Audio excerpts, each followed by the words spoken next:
Guadalupe Contreras y Angélica Rivera en 11 Noticias Matutino. Miles de familias abandonan su hogar en Deir al-Balá ante la primera ofensiva terrestre en esta zona que ha servido de refugio a las personas en el centro de Gaza. Previamente, Israel ordena la evacuación de la ciudad. Denuncian personas migrantes, hacinamiento, falta de alimentos y condiciones insalubres en los centros de detención, a donde son trasladados como parte de la política antimigrante del gobierno de Estados Unidos, en donde han permanecido detenidos durante meses. Van a conocer que operan en el país 607 centros libres que ofrecen apoyo a mujeres víctimas de violencia y capacitación que les permita la autonomía económica. Y en la cultura presenta la compañía teatral Tepito Arte Acá el espectáculo Pincho Mil Años, Pincho Mil Funciones en el Teatro Esperanza Iris, como parte de la celebración por sus 45 años de existencia. Además, hará homenajes a todas las personas que han pasado por esta agrupación. En los deportes inicia la 28ª edición del Mundialito Deportivo Callejero en el Deportivo Oceanía de la Ciudad de México. Participarán 700 niñas, niños y adolescentes en situación de calle o que viven en centros de acogimiento residencial.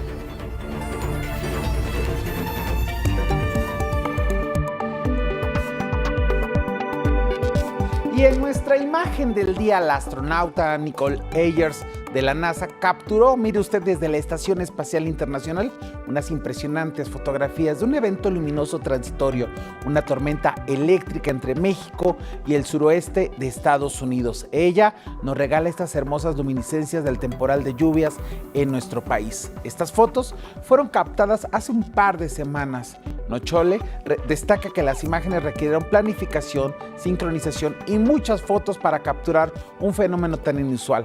Este video es una secuencia de imágenes fijas tomadas a 120 fotogramas por segundo y muestra que para esas fotos tuvo la suerte de que Milán estaba cerca y proporciona un indicador de cuán grandes pueden ser algunas de esas tormentas y relámpagos. La labor de la astronauta Nicole consiste en fotografiar desde el espacio estos fenómenos naturales como videos. También ha fotografiado una aurora boreal en estos días recientes, donde describe una vista espectacular cuando observa por el estribor la Antártida para poder ver el momento de las estrellas, la inmensidad del espacio.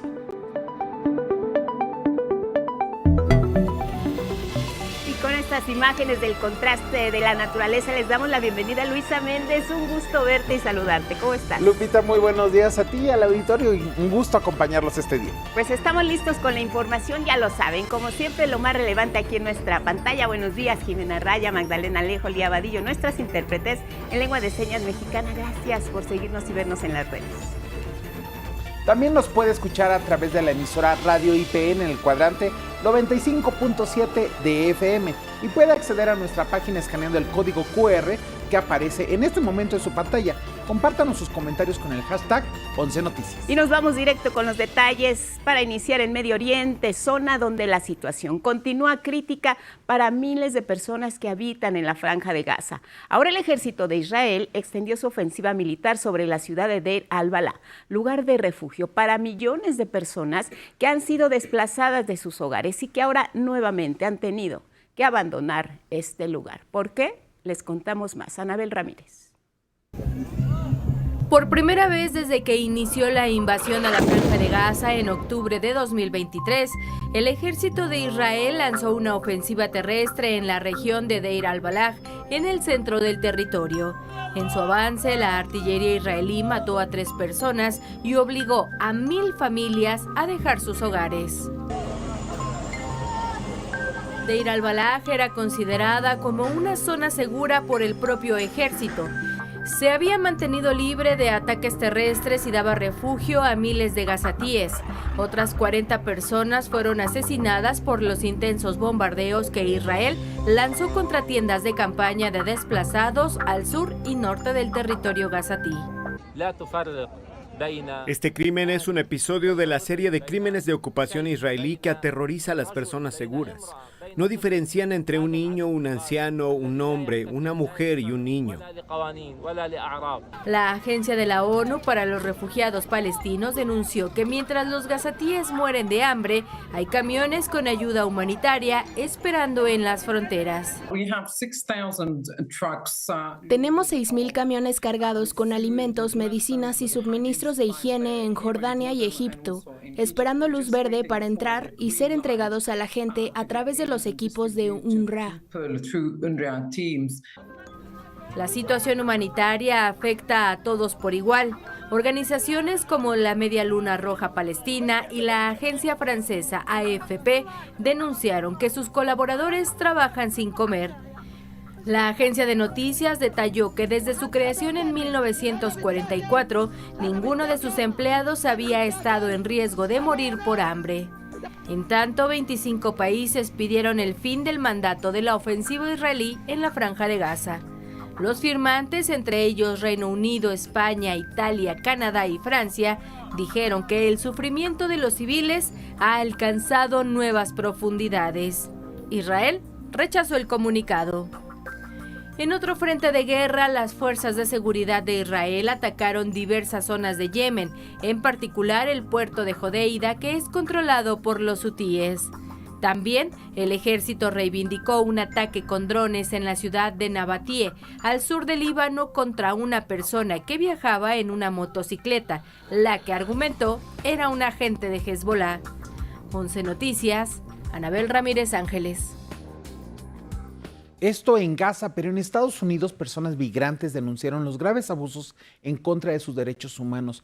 Mientras están detenidos en Estados Unidos, relatan que han sufrido hacinamiento, falta de alimentos y condiciones insalubres en los centros de detención que han instalado e improvisado las autoridades de acuerdo a la política del gobierno de Donald Trump. Aquí la historia de excesos de esta autoridad.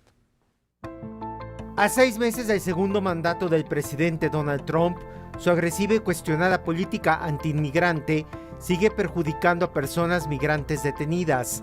Al menos 8 de ellas denunciaron las condiciones en las que sobreviven desde hace 5 meses en el centro de detención en Livingston, Texas.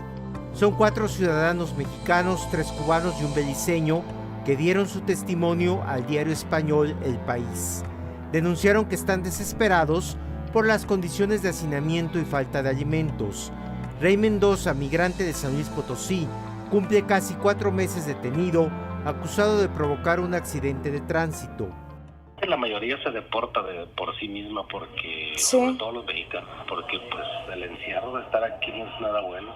¿Verdad, Aquí carecemos de todos los, ¿cómo se dice? Lo básico, ¿me entiendes?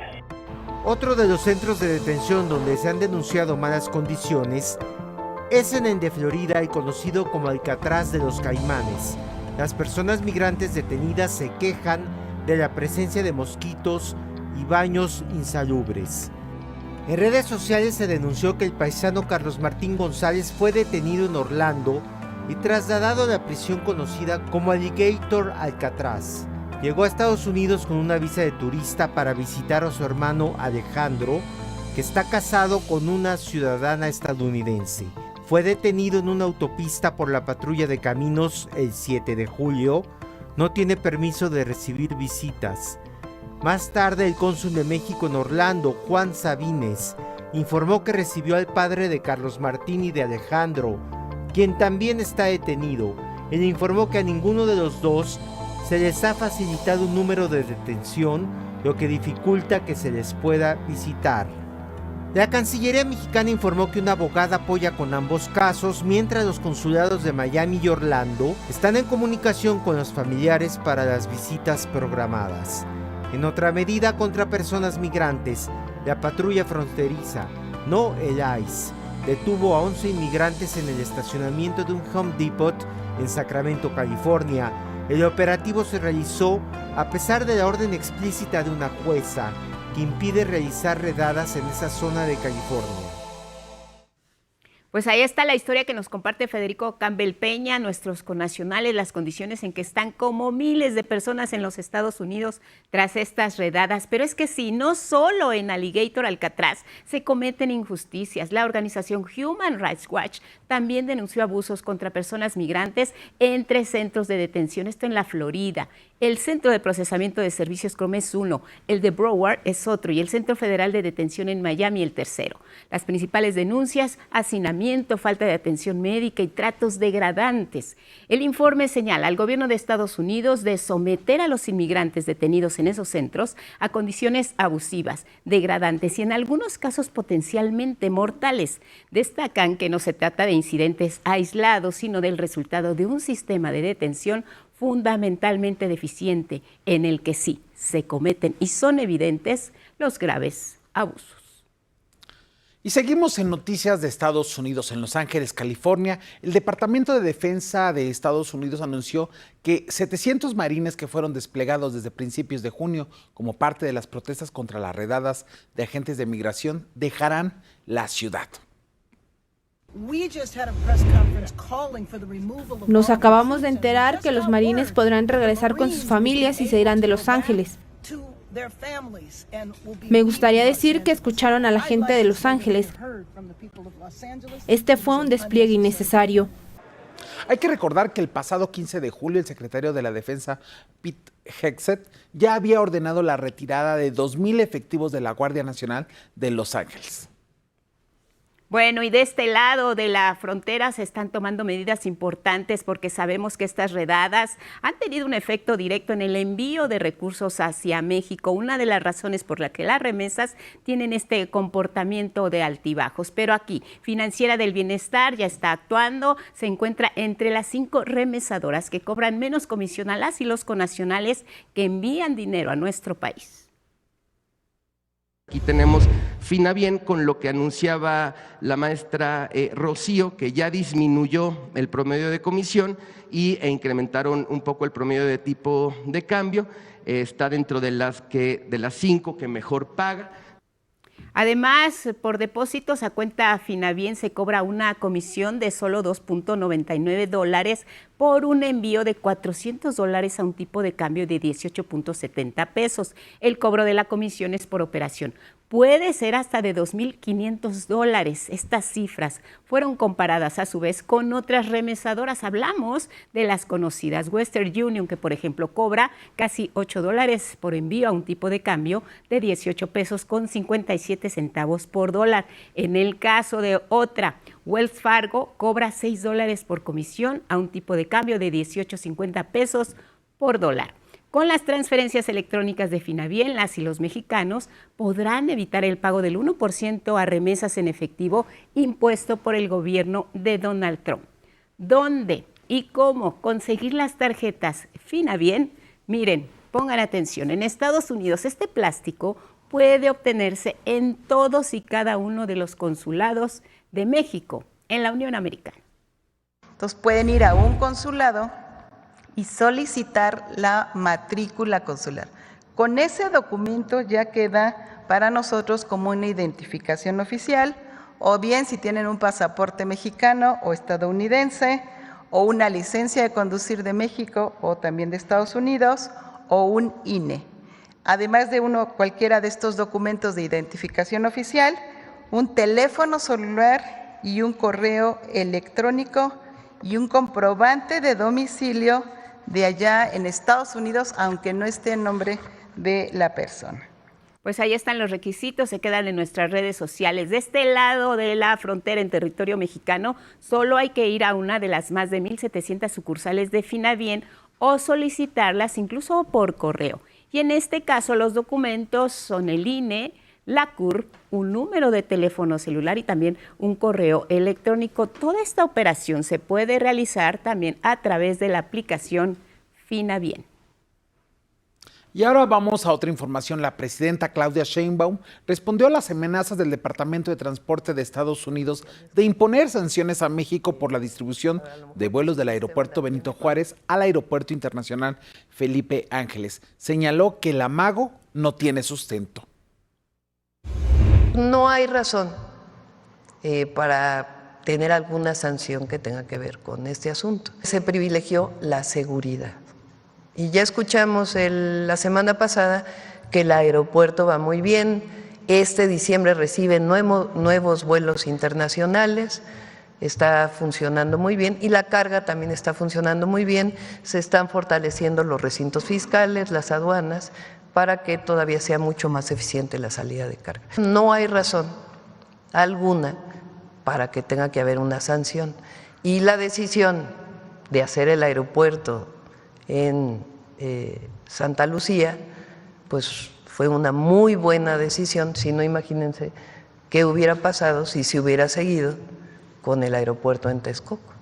Sheinbaum Pardo recordó toda la problemática que se dio con el proyecto del aeropuerto de Texcoco, desde la represión en Atenco para despojar de tierras a campesinos de la zona, hasta que la obra pretendía construirse en un lugar donde el suelo es de barro. Justamente hay que recordar que hace 2 semanas aquí en 11 Noticias le presentamos el reportaje de mi compañero Gilberto Molina, en el que documentó la inundación total del polígono principal de lo que iba a ser el nuevo Aeropuerto Internacional de México, proyecto de Enrique Peña Nieto. Y sobre estas sanciones, la Cámara Nacional de Aerotransporte hizo un llamado al diálogo técnico y constructivo. Afirmó que las medidas anunciadas por el gobierno de Estados Unidos representan un alto impacto para la industria aérea, con posibles repercusiones en la conectividad, el flujo comercial y también la competitividad del sector entre ambas naciones. Por ello, considera indispensable avanzar hacia soluciones conjuntas con base en el diálogo y la cooperación. Canaero afirmó que este esfuerzo debe priorizar en todo momento a los pasajeros, la conectividad también y el desarrollo económico y social entre México y Estados Unidos. Y vamos ahora a temas de la agenda nacional. La presidenta Claudia Sheinbaum señaló que la Fiscalía General de la República es quien debe investigar y determinar si el senador Adán Augusto López está involucrado o no en el caso de Hernán B., exsecretario de Seguridad Pública de Tabasco, a quien se le vincula con el grupo criminal La Barredora. Aquí no se cubre a nadie.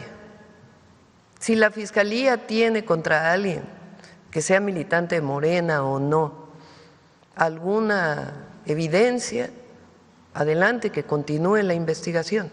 Entonces no vamos a cubrir a nadie, nosotros ni la Fiscalía, aunque la Fiscalía obviamente es autónoma.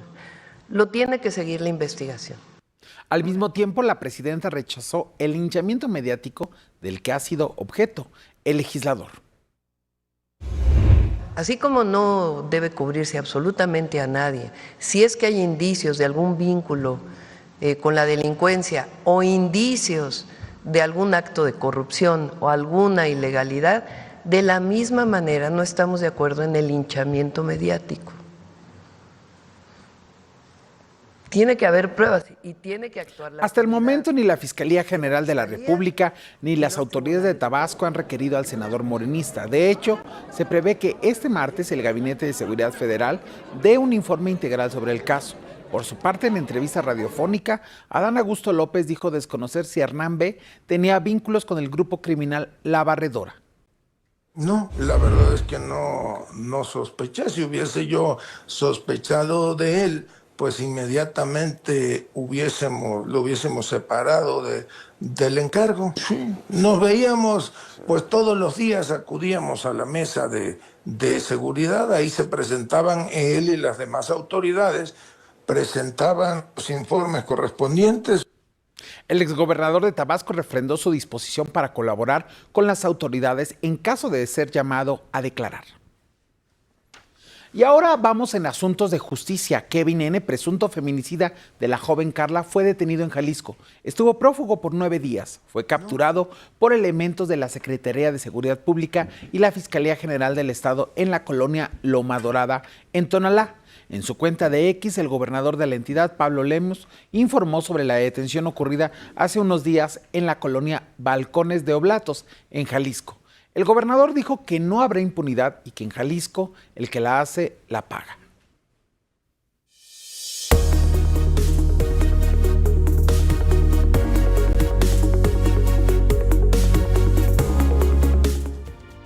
A las 6:26 en la hora del centro vamos a revisar nuestro portal y las planas de los diarios. Ya sabe que nuestro portal aquí tiene toda la información que necesita saber, puntual, actualizada minuto a minuto en la palma de su mano.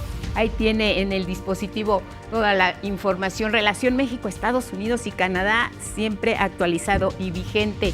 Morena inicia segunda gira nacional, una de nuestras notas principales en el portal. Las mañaneras del pueblo también se quedan y nuestros micrositios de entretenimiento y 11 Lab para que los revisen también.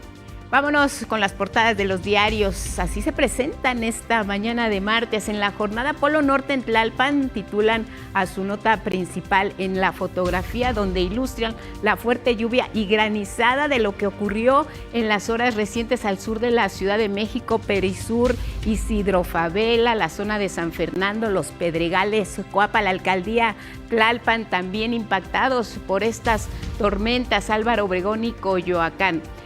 Genocidio, firman 25 países exigencia de poner fin a la guerra en Gaza. Condenan también lo que está ocurriendo precisamente con el goteo de ayuda y las muertes inhumanas de civiles, dice la jornada. Vuelos de carga no regresarán al aeropuerto de la Ciudad de México. Declaraciones de la presidenta en el Heraldo.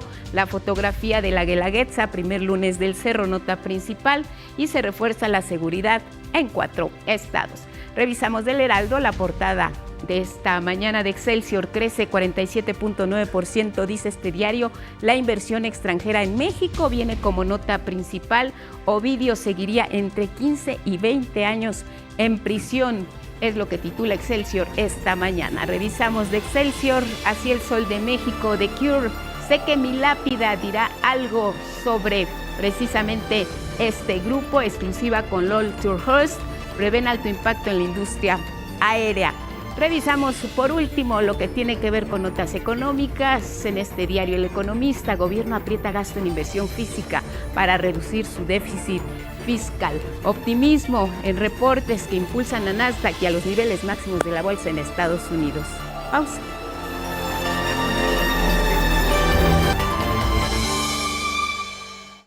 A las 6:30 en la hora del centro. Continuamos con más noticias esta mañana aquí en el 11 para revisar esta última encuesta en temas de seguridad. Son datos de hace 15 días. Miren, delitos como el homicidio cayeron en casi 26% a nivel nacional en los últimos 8 meses. Datos que tienen su espejo también en la percepción de la población. Esto es de acuerdo a la última encuesta de la firma de Las Heras, que registra que para un 63% de los consultados el principal problema del país es justamente este tema, la seguridad, delante de un lejano segundo lugar que piensan que por ahora es la economía. El bolsillo de los mexicanos les preocupa a cerca del 13% de la población. De Las Heras pone a prueba la evaluación de la población al trabajo del gobierno de la presidenta Claudia Sheinbaum, con opiniones mayoritariamente favorables a estos resultados. 56% cree que ese tema va bien. 52% que ha mejorado y otro 4% que seguimos igual. En contraste, 40% cree que la seguridad está mal, entre un 11% que piensa que igual de mal y otro 29% que opina que la situación se ha empeorado. Y miren, hablando de pronósticos, 68% de los encuestados por De Las Heras opina que la situación estará mucho o algo mejor que hoy, mientras que 26% cree que estaremos peor o mucho peor. En la calificación directa sobre el trabajo de este gobierno en materia de seguridad, 63% considera que ha sido bueno o muy bueno, 27%, el resto malo o muy malo, así la opinión puesta sobre la mesa con De Las Heras sobre este tema de la seguridad.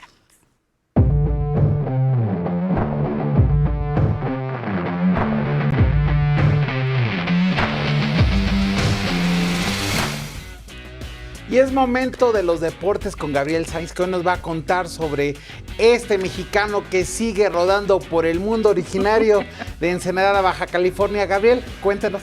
Buenos días. ¿Qué tal, Luis, Lupita? Muy buenos días. En efecto, tenemos buenas noticias para los mexicanos porque el ciclista Isaac del Toro sigue imparable. El joven de 21 años ganó la segunda edición de la clásica Tierras del Ebro 2025. Dominó los últimos 33 kilómetros para cruzar la meta en solitario, sacando 46 segundos de ventaja al italiano Cristian Scargoni. su rival más cercano. Se convierte en su 7ª victoria en lo que va del año y la 10ª en su carrera profesional, confirmando que ya no es solo una promesa, es una realidad del ciclismo mundial. Arrancó en la Ciudad de México el 28ª edición del Mundialito Callejero. En las niñas y niños adolescentes están unidos por una cancha, un balón y un sueño. Vianney Zárate nos tiene los detalles.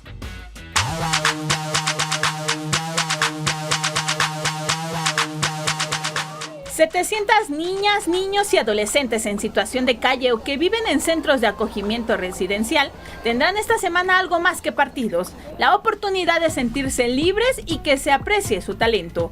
Del 21 al 25 de julio, el Deportivo Oceanía en la demarcación Venustiano Carranza es sede del Mundialito Deportivo Callejero, en su edición número 28. Hace 32 años determiné hacer el Mundialito Deportivo Callejero. Estos niñas y niños que tenían vedado su acceso a los deportivos, es una actividad que nos permite relacionarnos en la sociedad, es una actividad que nos permite mostrar que todos somos iguales, es una actividad en la que tal nos da y refrenda la condición de personas y que por lo tanto tenemos los mismos derechos que cualquier otra persona. Organizado por la Fundación Renacimiento con el apoyo de la Junta de Asistencia Privada de la Ciudad de México y otras instancias, el evento va más allá de solo competir. Busca restituir derechos, brindar alegría y acercar a la niñez vulnerable al deporte y la cultura. El mundialito lo que ha cambiado de mí, antes era yo muy agresivo, pero para mí el mundialito es como sentirte libre, haz lo que tú quieras, o sea, tú sé feliz. En el mundialito, en el fútbol, deporte, básquetbol. Cada historia aquí es distinta, pero todas coinciden en algo. El deporte transforma. Al inicio estuve en un refugio de la Fiscalía, terminó mi proceso y ya me mandaron como a Casa Alianza y a seguir todavía. Y ahorita actualmente estoy estudiando la prepa, pues me brindan mucho apoyo, la verdad. El deporte me ha ayudado mucho. Antes yo no era muy disciplinado. Y pues con el deporte yo creo que sí me he hecho un poco más disciplinado. En el mundialito no se juega por un trofeo, se juega por el derecho a una vida más digna, más alegre y más justa. Una cancha, un balón y un sueño en común. Demostrar que sí se puede, sin importar de dónde vienes. Con imágenes de Genaro González y Daniel Pérez. 11 Noticias, Vianney Zárate. Y tras varias semanas de intensas negociaciones, el portero costarricense Keylor Navas, de 38 años, llegará a los Pumas, procedente de Newell's Old Boys. El equipo argentino se adelantó y anunció oficialmente su incorporación al club mexicano mediante un comunicado en una operación cercana a los $2 millones. Se espera que Keylor llegue hoy a la Ciudad de México y se someta a exámenes médicos y firme su contrato por una temporada. Se prevé debute este viernes contra el Querétaro. Y la Liga MX Femenil sigue creciendo. Realizará su primer duelo de estrellas. Las 30 mejores jugadoras de la Liga MX Femenil ante el Club Barcelona Femenil. El encuentro será el próximo 22 de agosto en el Estadio Universitario en Monterrey. Y hasta aquí la información deportiva. Luis, Lupita, muy buen día. Gracias, Gabriel, por esta información. Vamos ahora con la siguiente nota. Durante la segunda marcha en contra de la gentrificación, un grupo de personas encapuchadas que se separó de la movilización realizó destrozos en el Museo Universitario de Arte Contemporáneo y saqueó la librería Julio Torri. Al respecto, la presidenta Claudia Sheinbaum reconoció la causa de la movilización, pero calificó la agresión como inaceptable. Por supuesto que puede haber una demanda legítima, pero quemar libros, eso debe ser condenable totalmente. Los únicos que han quemado libros en la historia son los fascistas. Eso no podemos solaparlo nadie en nuestro país. Lo único que muestra pues es una actitud, prácticas que solo pueden catalogarse como movimientos fascistas. La presidenta reiteró que el gobierno capitalino trabaja en un plan integral que atiende el tema del encarecimiento de la vivienda. La jefa de gobierno presentó 14 puntos, desde la construcción de vivienda en renta, la construcción de vivienda por parte de la Secretaría de Vivienda de la Ciudad de México para renta, que es una muy buena idea, hasta otros esquemas que eviten que aumenten las rentas más allá de la inflación, que ya estaba en la ley, pero que ahora pues están generando las condiciones para poder supervisar que en efecto no sea así. Entonces son varias propuestas de un plan integral que es muy bueno y que va a tener el apoyo del gobierno federal. Por su parte, la jefa de gobierno Clara Brugada condenó los disturbios realizados en el Centro Cultural Universitario y también respondió a quienes cuestionan por qué la policía capitalina no intervino para evitar estos destrozos. Rechazamos enérgicamente lo que sucedió al interior de la UNAM. Y mucha gente se pregunta por qué no se actuó si había policía. Queremos dejar muy claro que respetamos la autonomía universitaria y esa autonomía impide, y lo vamos a respetar siempre de los siempre, que no entren fuerzas de seguridad al interior de la UNAM. Y en otros temas, las lluvias que se registraron este fin de semana en la capital del país dejaron varias zonas afectadas. Una de ellas fue la alcaldía Magdalena Contreras. La información con Gilberto Molina.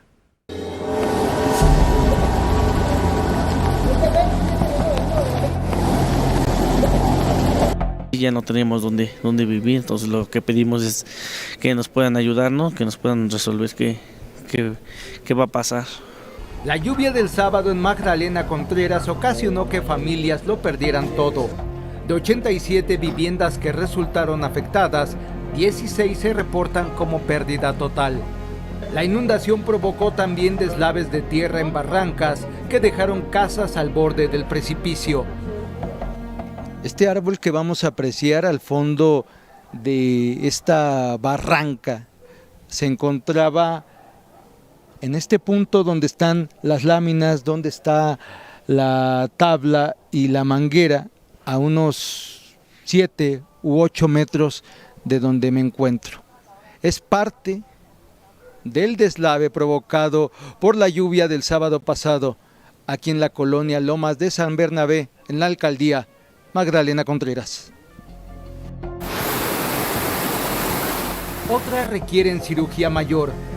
En Lomas Quemadas, la fuerza de la inundación echó abajo el muro de una vivienda. Eso fue un golpe de suerte. Gracias a Dios estamos aquí, pues gracias a que se reventó este muro, ¿no? Pero fue por el volumen de agua que ya se había acumulado aquí adentro. El gobierno de la ciudad y la alcaldía Magdalena Contreras habilitaron un albergue para atender a los damnificados. Allí pernocta María Luisa y 17 de sus familiares. Sí, aquí nos han atendido bien, pero no es lo mismo. Pues se les brinda la atención para que duerman, un catre, cobijas, alimentación, agua, café y pues sus 3 comidas. Además, se lleva a cabo una campaña de vacunación y visitas médicas a domicilio para las y los vecinos afectados. Y sí, ahora sí que me sorprendió gratamente ver que pues nos han dado atención. Igual tenemos un adulto mayor en casa y sí nos fueron a preguntar que cómo estamos. 11 Noticias.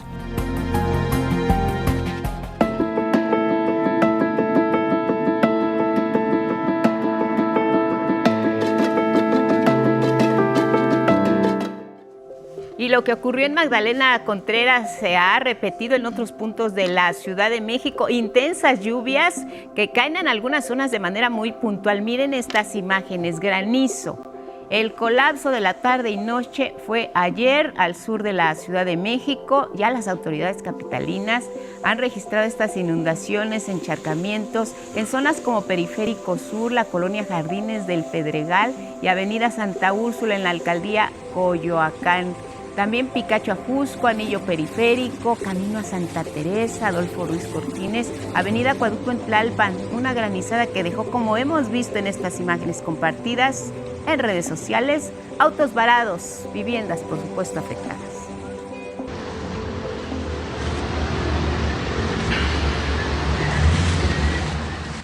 Elementos de Protección Civil y de la Secretaría de Seguridad Ciudadana ayudaron a destapar coladeras y apoyaron a los conductores afectados. El tren ligero suspendió el servicio desde Tasqueña hasta el Estadio Azteca debido a que varias estaciones quedaron anegadas. También el metro activó la marcha de seguridad en 8 líneas debido a las intensas lluvias. Así las lluvias en la Ciudad de México. Pero conozcamos más del pronóstico del estado del tiempo con Ismael Marcelo. La noche de este lunes, una fuerte granizada azotó nuevamente a la capital del país. Esta vez fue en las demarcaciones Tlalpan y Coyoacán, tal como consta en estas imágenes compartidas por usuarios de redes sociales de la unidad habitacional Villa Panamericana. La Secretaría de Gestión Integral de Riesgos activó la alerta naranja en Álvaro Obregón, Coyoacán, Coajimalpa, La Magdalena Contreras y Tlalpan. Hasta el momento no se reportan daños graves. Para este martes, el monzón mexicano, los canales de baja presión y el ingreso de aire cálido y húmedo procedente del Océano Pacífico y Golfo de México propiciarán lluvias fuertes en el norte, occidente y sureste del país, incluida la península de Yucatán. En la Ciudad de México tendremos una mañana fresca y fría en zonas altas. El cielo estará medio nublado y por la tarde incrementará la nubosidad a la espera de algunas lluvias aisladas. Los termómetros se detendrán en 26 grados. Donde sí esperan chubascos con descargas eléctricas y posible caída de granizo es en Guanajuato, Morelos y suroeste del Estado de México. El ambiente será frío en zonas montañosas y cálido por la tarde. Lluvias fuertes se pronostican en Jalisco, Michoacán y en la Sierra de Nayarit. Las temperaturas serán frescas esta mañana y muy calurosas por la tarde con máximas de 30 a 35 grados. De igual forma tendrán fuertes aguaceros con descargas eléctricas y posibles granizadas en Chihuahua, Coahuila, Durango, Zacatecas y Aguascalientes. Las temperaturas alcanzarán los 35 grados en toda la región. Para Sonora y norte de Sinaloa tendrán lluvias y chubascos a lo largo de esta tarde y noche. No obstante, el ambiente continuará muy caluroso en toda la zona, especialmente en el norte de Baja California y noroeste de Sonora. En Veracruz, Guerrero, Oaxaca, Tabasco y Chiapas esperan una tarde y noche con lluvias, descargas eléctricas y posibles granizadas. Para quienes vacacionan en estas entidades, el ambiente será muy caluroso, al igual que en la península de Yucatán, donde los termómetros rondarán los 35 grados Celsius. No obstante, también esperan precipitaciones en Campeche, Yucatán y norte de Quintana Roo. No olviden usar protector solar. 11 Noticias, Ismael Marcelo.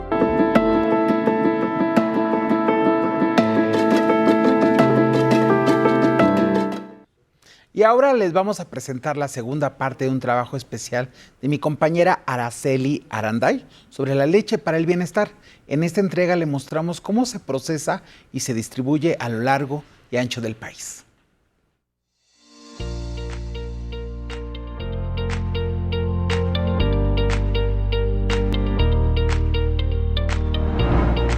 El alimento equilibrado y asequible llega a casi todo el país. ¿Cuántos litros de leche lleva hoy? 3 litros de leche. ¿Para quién?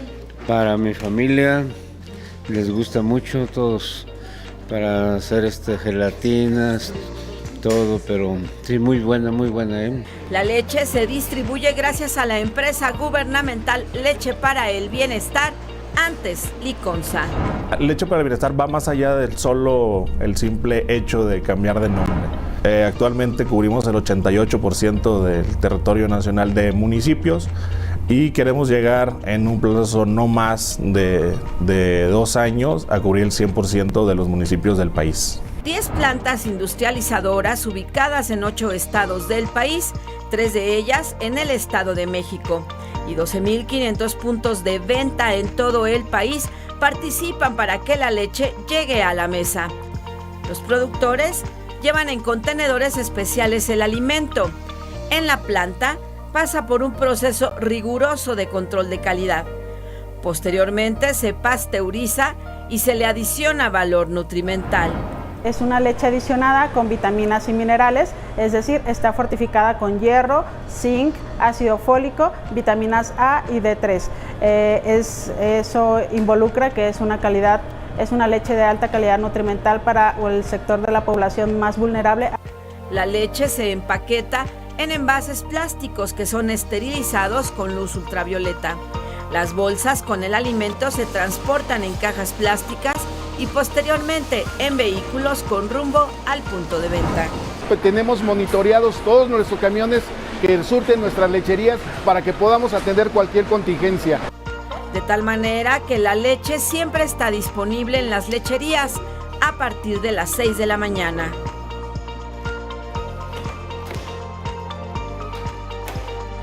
El proceso de transformación de leche para el bienestar contempla recuperar las cuencas lecheras abandonadas en el pasado. Estamos desarrollando nuevas cuencas lecheras, como el caso de Campeche. Tenemos actualmente 3 centros de acopio, Yojaltún, Candelaria, Escárcega, y estamos por aperturar Palizada, que forma parte de los nuevos proyectos.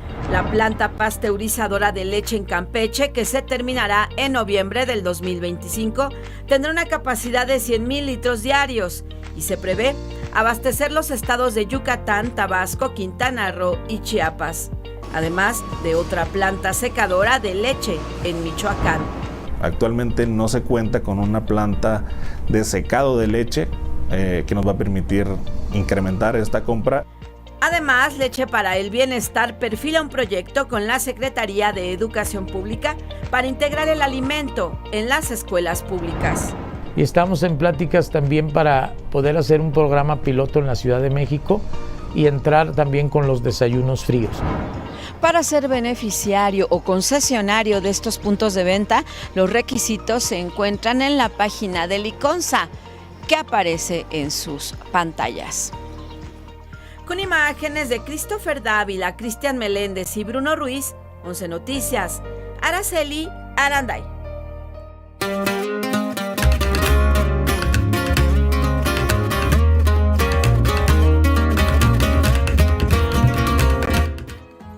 Estamos con el momento de la cultura, aquí en el Rincón de la Lectura, bien bautizado. Miguel, ¿cómo estás? Buenos días. Bien, muy buenos días. Pues hay mucha información, Venga. Mira, diversas actividades entre cursos, talleres y otras cosas para niñas y niños durante estas vacaciones de verano. Vamos a ver. Procine, en colaboración con diversas instituciones como el Centro Cultural de España, la Faro Cosmos, Biblioteca Vasconcelos, el Centro de Cultura Digital, el Museo Yanquic, entre otros, ofrecerán un curso de verano bien chulo para infancias de 8 a 12 años. Se trata de Anímate a animar, de tu imaginación a la pantalla grande. Tiene distintas fechas dependiendo la sede. Por ejemplo, en el CCD se realizará del 28 de julio al 1 de agosto y la última será del 25 al 29 de agosto en Cineclub Magdalena Contreras. Consulte los detalles en procine.cdmx.gov.mx. Teatro del Gato invita al curso de verano que impartirá en el Colegio de San Ildefonso sobre creación de teatro de papel. Será del 4 al 8 de agosto en un horario de 10 a 14 horas. Actividad dirigida a infancias de 6 a 12 años. Las actividades son de cupo limitado. Ocurrirán en la sala de talleres del recinto. Más detalles al teléfono 55 3602 0028. El Museo Nacional de la Revolución tendrá el curso de verano Muévete y aprende sobre los juegos y rondas de la Revolución. Actividad sin costo que dará inicio el 4 de agosto en un horario de 9 a 13 horas. Para más información y registro, manden un correo a mnr.difusión@gmail.com. ¿Se imagina un curso de verano entre los canales de Xochimilco conociendo el trabajo de los chinamperos, así como la riqueza natural y cultural de este lugar? Pues existe la actividad y es un curso de verano realizado entre el Museo Chinampasóchitl y el Parque Ecológico que comenzará el 29 de julio y concluirá el 1 de agosto. Y del 5 al 8 de agosto, para más detalles, escriban al museo chinampasóchitl@gmail.com. Para celebrar sus 45 años como compañía teatral, Tepito Arte Acá pisará por segunda vez en su historia el escenario del Teatro Esperanza Iris. Lo hará con el espectáculo Pinchumil Años, Pinchumil Funciones, que será un homenaje a todas las personas que han pasado por esta agrupación. porque todas las personas que han pisado estos escenarios, esta compañía, estas obras, estos relatos, dejan una marca en las siguientes generaciones y estas generaciones podemos hablar de lo que ha sucedido, lo que está sucediendo y lo que va a suceder en algún momento. La compañía teatral Tepito Arte es un grupo que con el tiempo ha ido acogiendo a personas de toda la ciudad para contar historias cargadas de crítica social. Nosotros nos especializamos principalmente en la historia de México. Tenemos desde los tiempos prehispánicos hasta nuestros días, en una decena de montajes que están contados con comedia, con doble sentido, con bailes, desde una perspectiva muy crítica, muy lúdica, muy irreverente. La función de Pinchumil años, Pinchumil funciones será este 24 de julio a las 8 de la noche en el Teatro Esperanza Iris. Las 16 culturas y 8 regiones de Oaxaca volvieron a encender el Cerro del Fortín con la Guelaguetza, fiesta tradicional que año con año reúne sonidos, danzas y sabores tradicionales del pueblo afromexicano en la verde Antequera. Se expresa como un acto de reciprocidad y hermandad entre comunidades, de ahí que en zapoteco Guelaguetza signifique ofrenda o cumplimiento. Son 8 días donde Oaxaca demuestra su diversidad desde las artes, con el movimiento del cuerpo y la música. 4 épocas históricas del pueblo cobran vida: la prehispánica, la colonial, la independiente y la contemporánea. Oaxaca inicia una expresión viva de identidad, orgullo y comunidad. Vámonos al libro del día. Es La mujer de las mariposas de Carlos Albaguante, editada por Penguin Random House. Este libro en voz de su autor. Es un misterio que hay que ir viendo, hay que ir buscando. Nació a partir de una película que no me puedo acordar, es el problema, porque la vi hace muchísimos años, donde le entregaban una carta a un personaje, una carta normal, así trivial, pero que en ese momento detonó algo en mi cabeza y dije, ¿qué pasaría si en lugar de ser algo tan trivial fuera algo completamente inesperado, loquísimo? De ahí fue que empezó a cocinarse durante muchos años la idea, hasta que ya estuvo lista para salir. Tenemos a Sebastián, que es un profesor, un maestro de preparatoria de 40 años, está en plena crisis de los 40 y en crisis también en su matrimonio, que se está viniendo abajo, no está desempeñando bien justo al dar clases. Por otro lado tenemos al personaje femenino, que es Milena, de quien pues no sabemos gran cosa y poco a poco iremos desentrañando su misterio.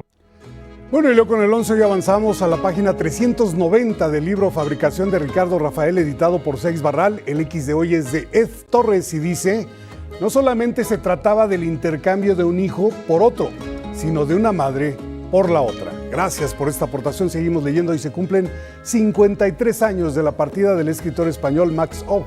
En su honor, el poema del día, Cuestión Bizantina, que en alguna parte dice: la playa es orilla de la mar y de la tierra, nunca frontera. Nada separa palabra. Quien lo solicite lo comparto completo por X, @Miguel D, solo la D, L.A. Cruz. Hasta aquí, Cultura.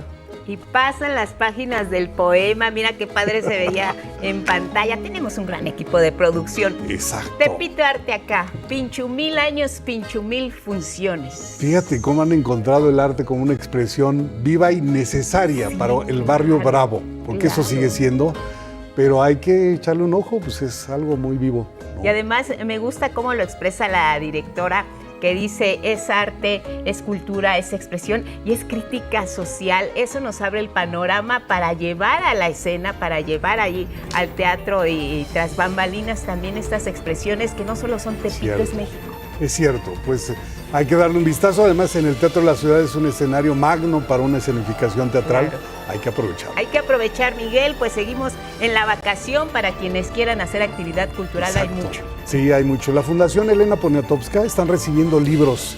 Quien tenga muchos en su casa, llévelos. Ay, qué padre. Y quien quiera libros, vas y escoges alguno y te lo llevas. Lo lees. Lo lees, es circular lo leído. Pausa, gracias, Miguel.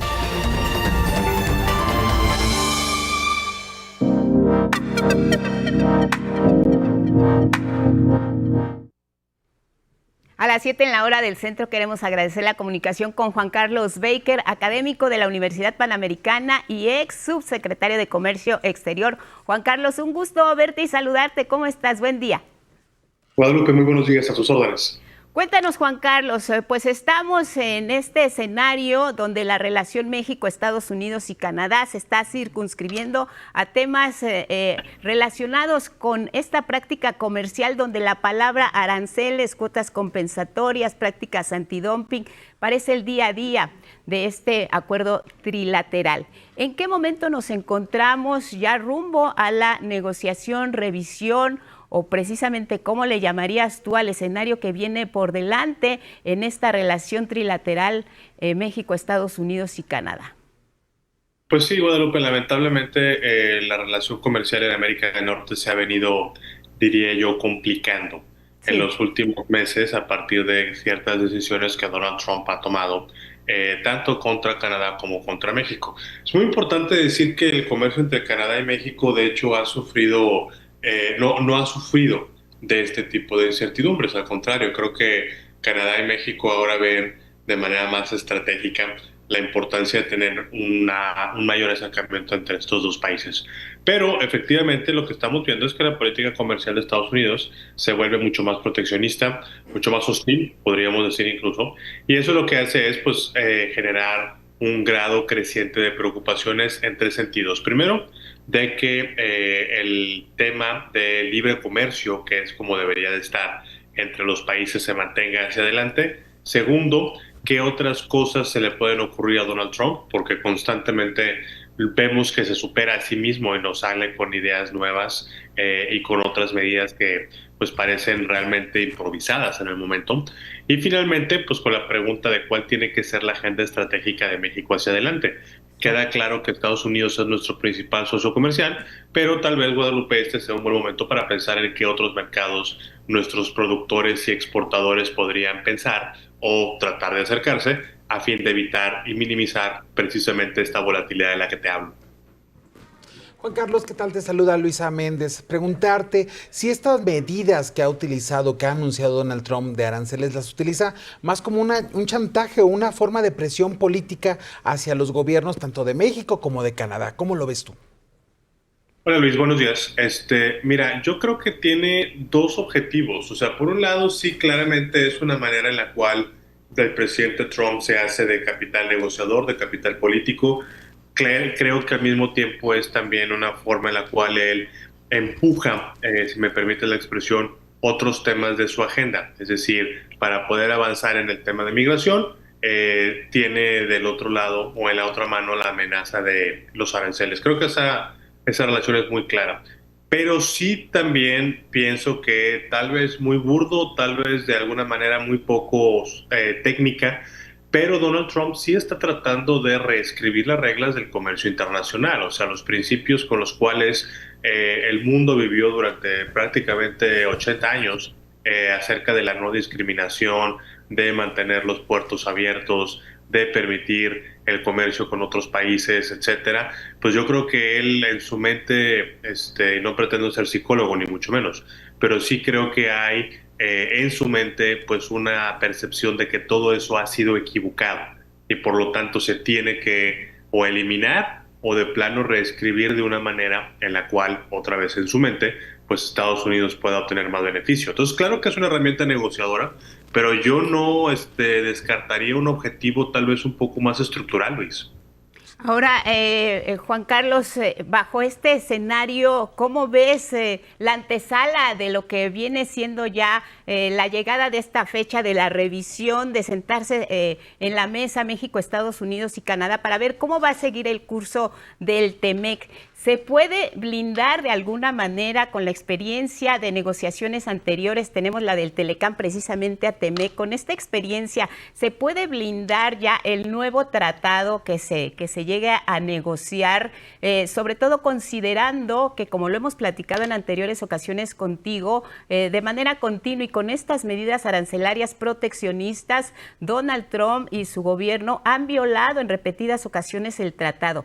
¿Hay manera de que esto no ocurra, viéndolo a futuro en la negociación que viene en 2026? ¿Hay candados, hay formas o vamos a seguir vulnerables ante cualquier escenario, aún con un acuerdo renegociado? Bueno, a ver, ahí hay varias cosas o varios ángulos, Guadalupe, del que podemos abordar.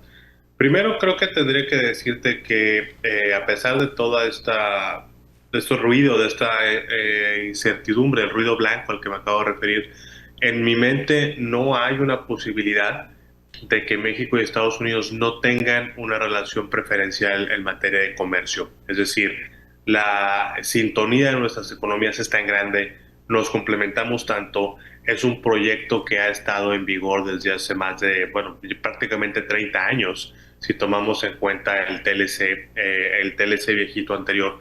Y pues creo que los beneficios están ahí. O sea, no veo yo que a pesar de todo este movimiento sea una posibilidad real que eso se termine. No obstante, como bien dices tú, el año que entra hay un proceso de revisión en donde pues todo parece apuntar desde el lado de Estados Unidos, hay que insistirlo, que pues ellos quieren tener otro tipo de tratado. ¿Cuál? No queda claro en estos momentos. Por ahí el secretario de Comercio, Howard Lutnick, hizo unas declaraciones, creo que fue el fin de semana, respecto de que su país quiere renegociar el tratado. Ahora, el acuerdo no dice que hay que renegociar, dice que hay que revisar, ¿ok? Claro. Si Estados Unidos quiere renegociar, ese es otro proceso que tiene que ir a su Congreso, ¿de acuerdo? ¿Se puede blindar? Me parece que sí, pero tenemos que ser otra vez muy estratégicos para saber Estados Unidos qué es lo que quiere, qué es lo que México está dispuesto a dar y sobre todo, Guadalupe, qué es lo que vamos a pedir a cambio como país. Creo que la dinámica puede ser buena. Juan Carlos, cuando hablas de esta revisión del tratado, también señalabas que México tendría, bueno, otros panoramas, otros mercados a los cuales pudiera recurrir. ¿Cuáles serían estos otros mercados a los que México pudiera aspirar o mirar para el comercio internacional? Bueno, México tiene tratados de libre comercio con 14 países, Luis. Tiene 14 tratados, perdón, con 52 países. Pero así rápidamente te podría decir que los mercados naturales que se me ocurren, bueno, uno es Europa. Con los países de la Unión Europea tenemos un acuerdo de libre comercio desde el año 2000. Y ahí están bastantes socios comerciales importantes del país, Alemania, España, incluso Francia o el Reino Unido. Otro tratado muy importante es el que nos une con las naciones del sudeste asiático, el Acuerdo Progresista de Asociación Transpacífico. Y ahí hay países que no solamente tienen un poder adquisitivo muy grande, como puede ser Singapur o Japón, pero también hay países que han expresado un interés muy marcado en tener una relación más cercana con México, como puede ser Australia y Nueva Zelanda. También, desde luego, países de América Latina, por ahí siempre ha habido una relación histórica, cultural, por supuesto comercial. Pienso en Argentina, pienso en Chile, pienso en Bolivia, pienso en Colombia mismo, Brasil también en menor medida. Entonces, vaya, creo que además de Estados Unidos hay muchos mercados que tal vez porque no era necesario o tal vez porque las condiciones eran otras, pero hay muchos mercados que nuestros exportadores claramente pueden utilizar de mejor manera. Ahora, si hablamos, Juan Carlos Baker, de un escenario de revisión y no de renegociación, ¿cómo vienen los tiempos de una revisión de un acuerdo como este? ¿Se revisa? ¿Qué lapso tienen los países para poner en vigor la revisión? ¿Pasa mucho tiempo? ¿Seguiremos con la revisión y con las condiciones que se acuerden bajo la administración Trump o llegará más adelante también ya la entrada en vigor de esta eventual revisión en 2026?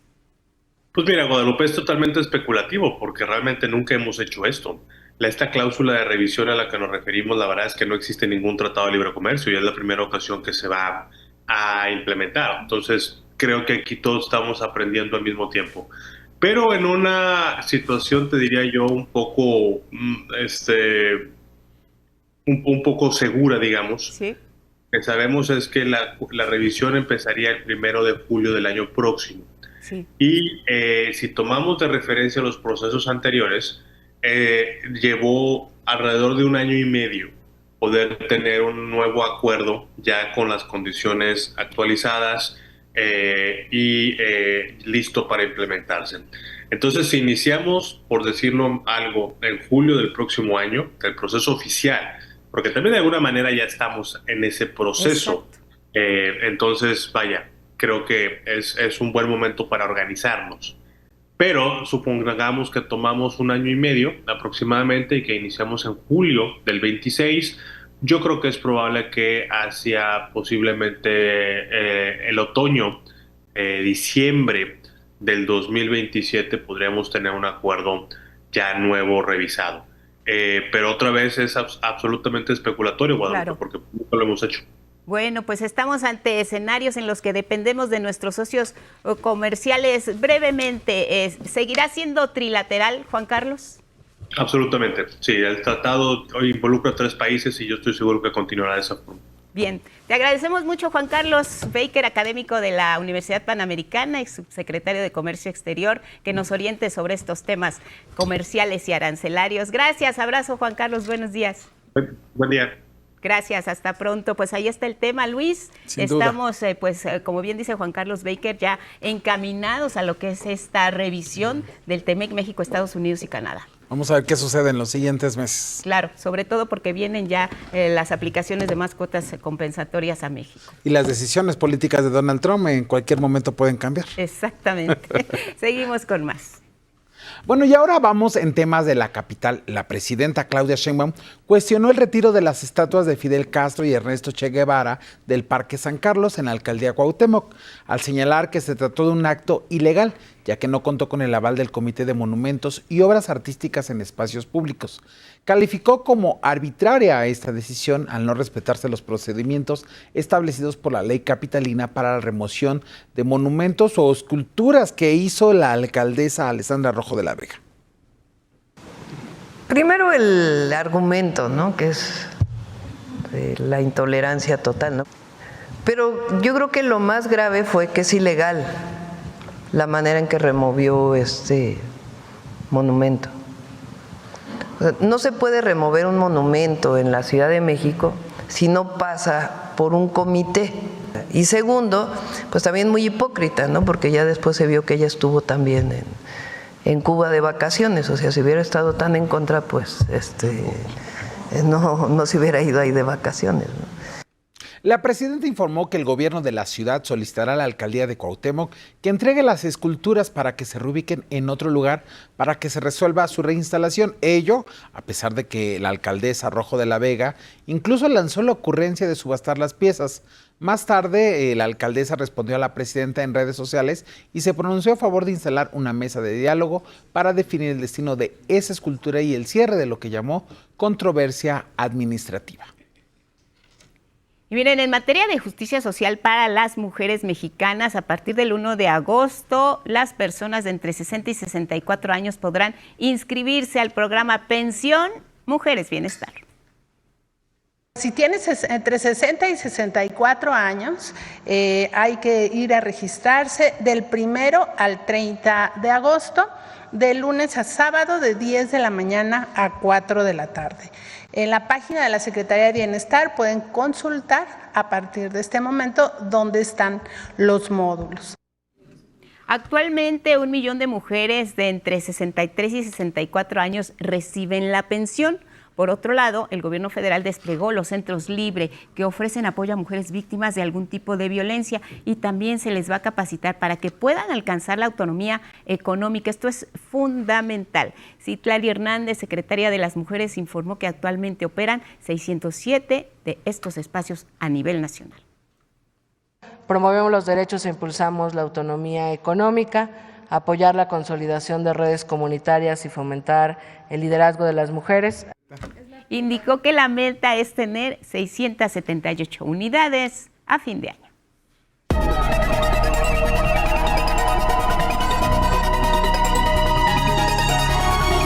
Y es momento de irnos a la ciencia con mi compañera Itzel Gómez Gurrola, que nos va a presentar un tema sobre salud y cómo la ciencia acompaña estos procesos. Itzel. ¿Qué tal? Muy buenos días, qué gusto saludarlos. Así es, pues vamos a hablar de las innovaciones médicas, sobre todo para las personas que padecen enfermedades como esclerosis múltiple o parálisis cerebral. Ya existe una posibilidad para mejorar su calidad de vida. Una empresa alemana produce un traje con el que se busca reducir la rigidez y el dolor crónico. Esta es la información, vamos a la siguiente historia. Cuando ocurren daños en el cerebro, la movilidad y la sensibilidad del cuerpo pueden verse afectadas. Tal es el caso de enfermedades como la esclerosis múltiple, que en México padecen 20,000 personas, de acuerdo con datos de la Secretaría de Salud, o la parálisis cerebral que afecta a 770,000, o bien las secuelas de los accidentes cerebrovasculares, los cuales son una segunda causa de discapacidad en adultos. Para mejorar la calidad de vida de quienes, además de la rigidez del cuerpo, también experimentan dolor crónico, tecnólogos de la empresa alemana diseñaron este traje, con 58 electrodos distribuidos en todo el cuerpo. Con ellos, a través de la estimulación que hacemos nosotros a través de un software especial, podemos manejar la reducción de la espasticidad o el manejo del dolor crónico. Este traje es una terapia complementaria en la que después de la estimulación podemos cambiar los objetivos del tratamiento para mejorar el equilibrio, la marcha, la coordinación en el paciente o el mismo dolor. Es una alternativa que pueden emplear desde niñas y niños hasta personas mayores. Con este tipo de traje, con este tipo de tecnologías puedes acceder a diversas mejoras en la calidad de vida que antes no existían. Con el traje, las y los pacientes pueden realizar sus actividades en espacios interiores mientras reciben la neuroestimulación. Los cambios se ven al inicio, hacemos una valoración con el paciente, hacemos unas pruebas de marcha, de equilibrio, de coordinación y después de los 60 minutos de estimulación volvemos a hacer esas pruebas. Y ahí es donde vemos los cambios en el paciente, qué tanta disminución de la espasticidad o qué tanta disminución del dolor hay con respecto a la primera evaluación que se hizo.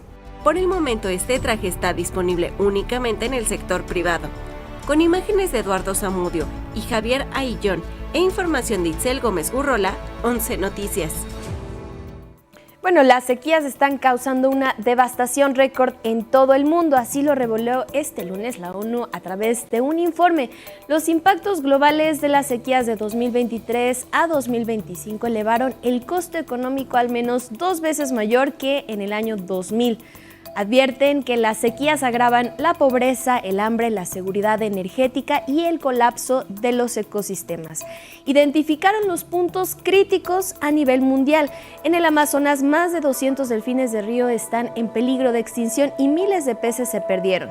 100 elefantes murieron en el Parque Gange, en Zimbabue. En Botswana, en 2024, los hipopótamos se quedaron varados en ríos secos.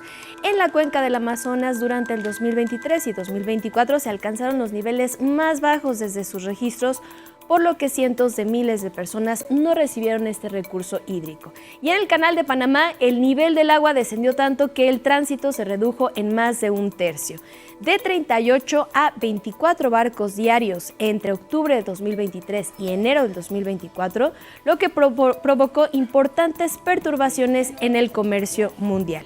El informe también advierte de las poblaciones vulnerables a los efectos de la sequía: mujeres, infancias, ancianos, pastores, agricultores y personas con enfermedades crónicas. También advirtieron sobre los riesgos que tiene hacia la salud, los cuales incluyen brotes de cólera, desnutrición aguda, deshidratación y exposición al agua contaminada. ¿Cuáles son las acciones y soluciones que el informe propone? Fortalecer los sistemas de alerta temprana, así como el monitoreo en tiempo real de la sequía y sus impactos. Las soluciones también basadas en la naturaleza, como la restauración de cuencas hidrográficas y el uso de cultivos autóctonos. También cómo lograr una adaptación con perspectiva de género. Bueno, hasta aquí la información de ciencia.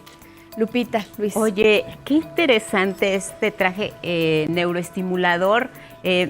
Lo que pasa con estos proyectos y es lo que deseamos todos cuando conocemos el panorama de estas enfermedades como la esclerosis o como un accidente cerebrovascular, es que deseamos que todo el mundo tenga acceso a ello. Dices que ahora por lo pronto está en el sector privado, pero lo importante es que sí hay resultados, Itzel, de cómo funciona. Sí, así es.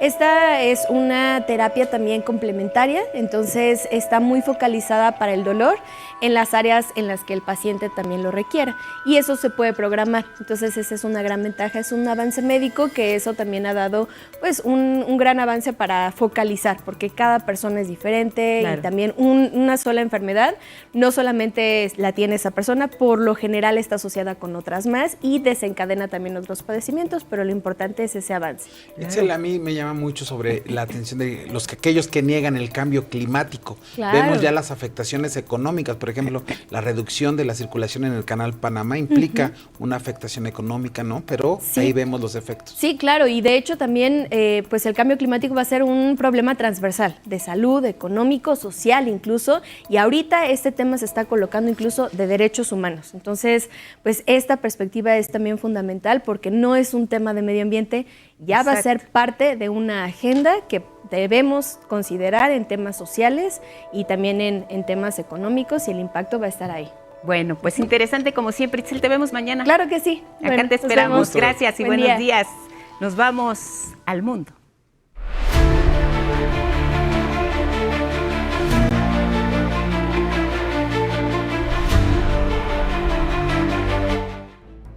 Tenemos información de último momento. Miren, esta mañana apenas el gobierno de Estados Unidos ya anunció que se retira de la UNESCO y esto lo va a hacer a finales del próximo año 2026.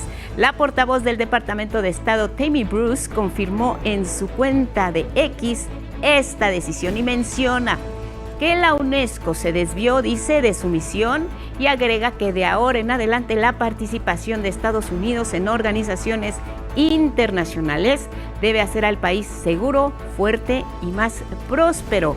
Mientras que en un comunicado del Departamento de Estado detalla que la decisión de la UNESCO de admitir a Palestina como Estado miembro es sumamente problemática y contraria a la política estadounidense y además dice una retórica anti-israelí al interior de la organización.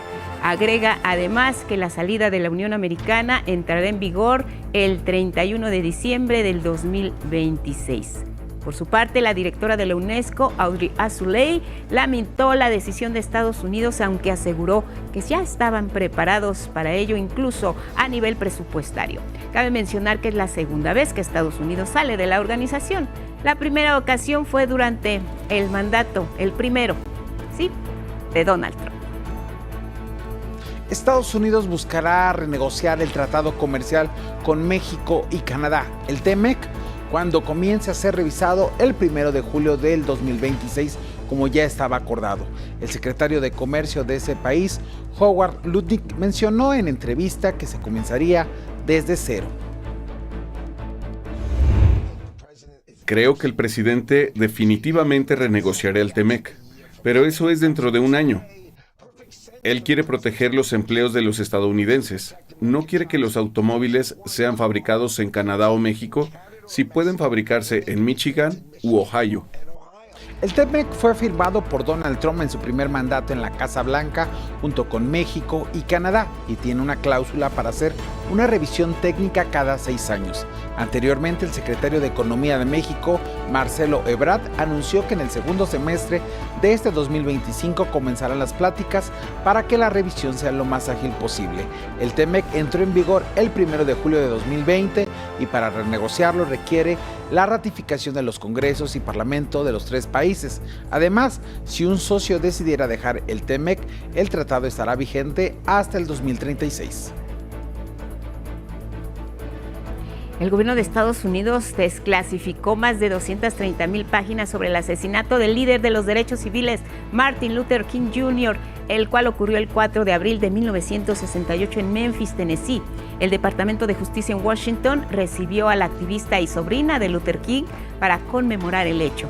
Si bien los hijos de Martin Luther King mencionaron que apoyan la transparencia y responsabilidad histórica, también solicitaron a quienes ocupen los archivos que lo realicen con empatía, moderación y respeto.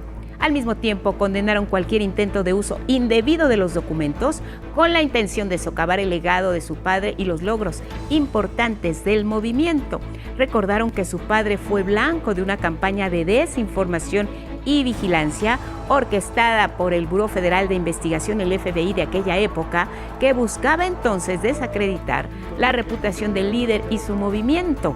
Cabe mencionar que la publicación ocurre en un momento en el que el presidente Trump intenta distraer el tema del caso, sí, de Jeffrey Epstein, ahí está, involucrado. Y también en Estados Unidos el gobierno del presidente Donald Trump está a la expectativa tras ser relacionado con Jeffrey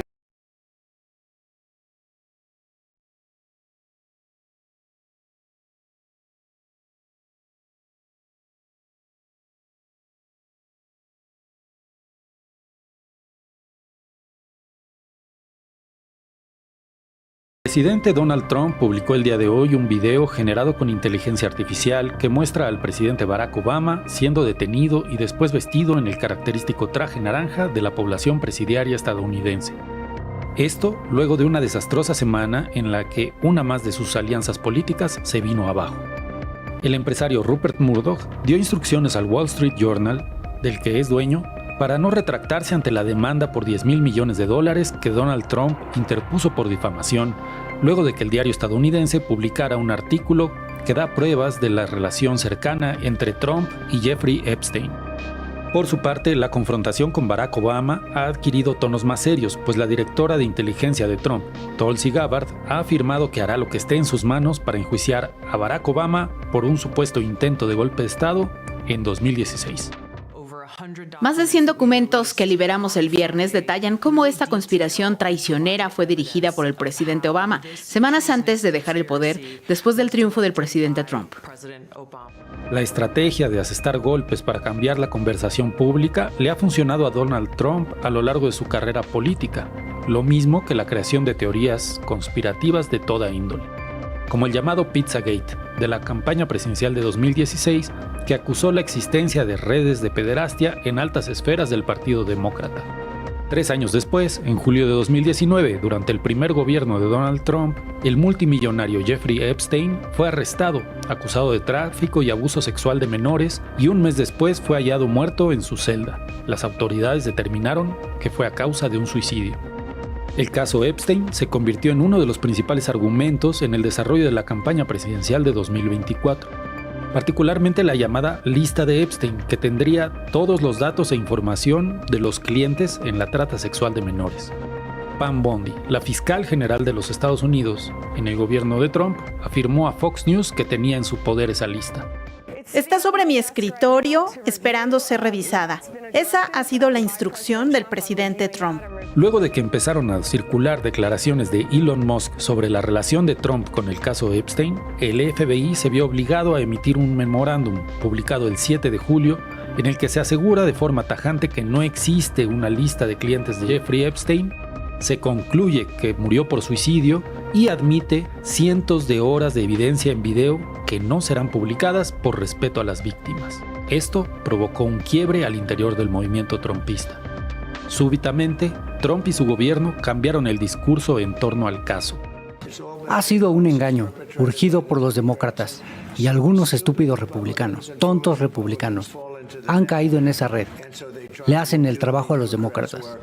Ante esta crisis y por la incesante presión de su base, Trump ordenó la publicación de los archivos de Epstein que sean autorizados por la Corte. Paradójicamente, la evidencia documental de la amistad entre Epstein y Trump es amplia, y es probable que haya más pruebas de una relación cercana entre ambos. En este contexto, el golpe a Barack Obama parece tener como propósito ofrecer su cabeza a una base descontenta para salvar la propia.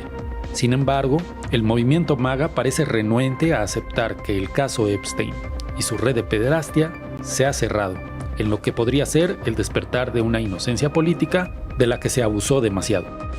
Para Punto de Referencia, Rodrigo de la Vega. La Universidad de Harvard acudió a una audiencia ante un tribunal federal. Es parte de la demanda que presentó contra la administración del presidente Donald Trump por un recorte millonario. Vamos a Palacio Nacional, inicia la conferencia.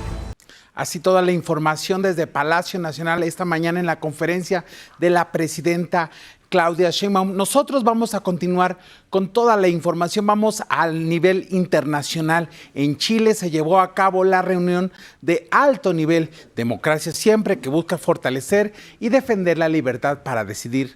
La cumbre propone robustecer sus democracias y el multilateralismo.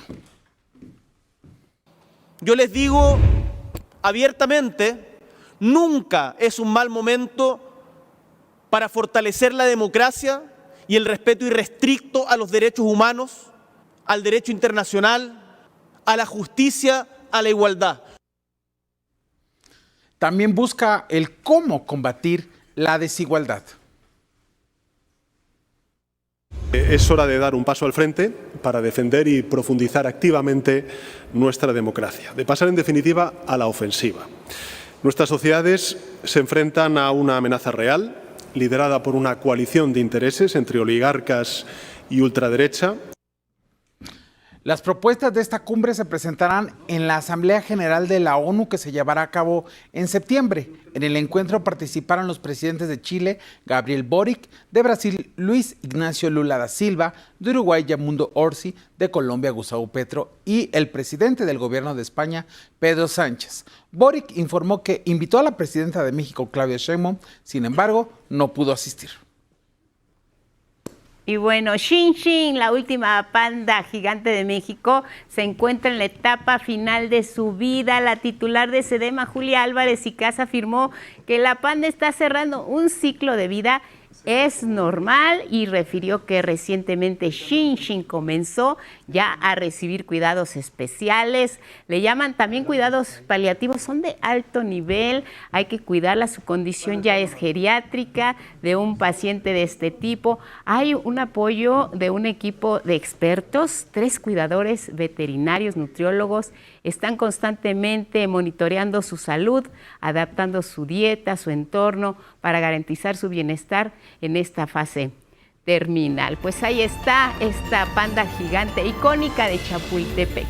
Sin duda, toda una historia de estos animales en la Ciudad de México y en esos espacios de conservación, Lupita. Así es, pues hay que cuidarlos y hay que estar pendientes. Si se pueden, dense una vueltecita por Chapultepec. Ahorita en vacaciones cae perfecto. Luis, nos vamos. Sí, nos despedimos, agradecemos su atención. Lupita, mañana te estaré acompañando nuevamente. Muchas gracias. Aquí nos vemos. Buenos días.